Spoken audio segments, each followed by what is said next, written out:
तो इसमें सबसे पहला क्वेश्चन ये आता है कि हमारे पास सेमीकंडक्टर के तौर पर कार्बन है, सिलिकॉन है, जर्मेनियम है। इसमें मैंने देखिए पहले से सर्च भी कर रखा है। तो कार्बन सेमीकंडक्टर के तौर पे यूज़ क्यों नहीं होता है, तो सबसे पहला यही हम सर्च कर लेते हैं, why carbon is not use as a semiconductor. ये रीज़न क्या निकल कर आ रहा है। रीज़न इसका साफ कह रहा है कि carbon is not use as semiconductor because it has a high forbidden energy gap, यानी कि इसका एनर्जी बैंड गैप जो होता है वो ज़्यादा होता है, और इसके valence electron are too close to the nucleus, यानी कि इसके जो वैलेंस इलेक्ट्रॉन्स होते हैं वो बेसिकली न्यूक्लियस के बाद बहुत पास होते हैं। अब इसका जो बैंड गैप होता है वो कितना, लगभग 7 इलेक्ट्रॉन वोल्ट इसकी एनर्जी चाहिए होती है, यानी कि सिलिकॉन और जर्मेनियम के कंपैरिजन में आपको इसमें अगर आपको वैलेंस इलेक्ट्रॉन को कंडक्शन बैंड में लेकर आना है तो आपको अराउंड 7 इलेक्ट्रॉन वोल्ट एनर्जी देनी पड़ेगी, और जो कि बहुत ज़्यादा है सेमीकंडक्टर इसको एज अ सेमीकंडक्टर यूज़ करने के लिए।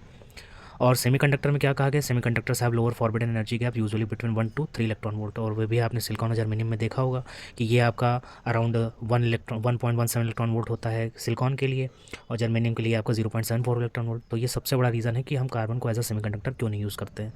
बॉन्ड स्ट्रक्चर के अगर वैलेंस इलेक्ट्रॉन अभी मैंने आपको बताया। अब यहाँ पर बॉन्ड स्ट्रक्चर में अगर बात करें तो carbon is a non metal and non metals are poor conductor, यानी कि कार्बन एक नॉन मेटल में आता है, और नॉन मेटल बेसिकली क्या होता है, पुअर कंडक्टर ऑफ इलेक्ट्रिसिटी।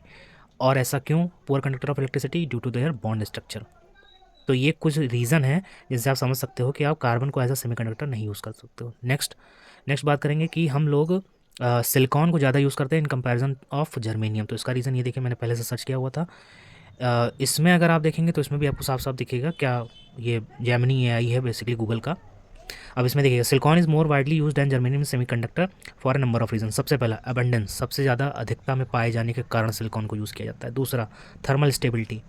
अब यहाँ पर देखिए एक लाइन इसके अबंडेंस के बारे में पढ़ लेते हैं। जैसे क्या कहा गया, silicon is more abundant than germanium making it cheaper to manufacture. Silicon is found in silica sand which is 95% silicon dioxide and can be collected from quarries around the world, यानी कि इसका उपलब्धता बहुत ज़्यादा है, इसीलिए इसको यूज़ किया जाता है।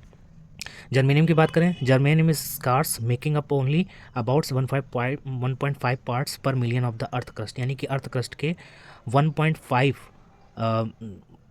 मतलब 1.5 पार्ट पर मिलियन में से अगर आप मात्र 1.5 पार्ट उठाएंगे तो उसमें से आपको सिर्फ आपको जर्मेनियम मिल सकता है। तो पहला तो रीज़न हो गया इसका अबंडेंस। दूसरा thermal stability, silicon has a higher melting point than germanium allowing it to function better it in hot condition, यानी कि सिलिकॉन अगर एज अ सेमीकंडक्टर यूज़ किया जा रहा है तो ये हाई टेम्परेचर में भी अच्छे से परफॉर्म कर सकता है in comparison to germanium. Band gap यहाँ पर silicon has a larger band gap than germanium which means that at the same temperature silicon generates fewer thermal pairs than germanium. फिर है इंसुलेटिंग लेयर, एटॉमिक स्टेबिलिटी। तो इसमें आपके एक नहीं कई रीज़न हैं, जैसे कि आप यहाँ पे पढ़ सकते हैं, अबंडेंस हो गया, थर्मल स्टेबिलिटी, बैंड गैप हो गया, इंसुलेटिंग लेयर हो गया, एटॉमिक स्टेबिलिटी। लेकिन अगर हम दोनों के प्रॉपर्टीज़ को कंपेयर करें तो यहाँ पर जो प्रॉपर्टीज़ हैं वो सिलिकॉन के पास ज़्यादा इन कंपैरिजन टू नीचे जर्मेनियम के लिए भी दिया गया है।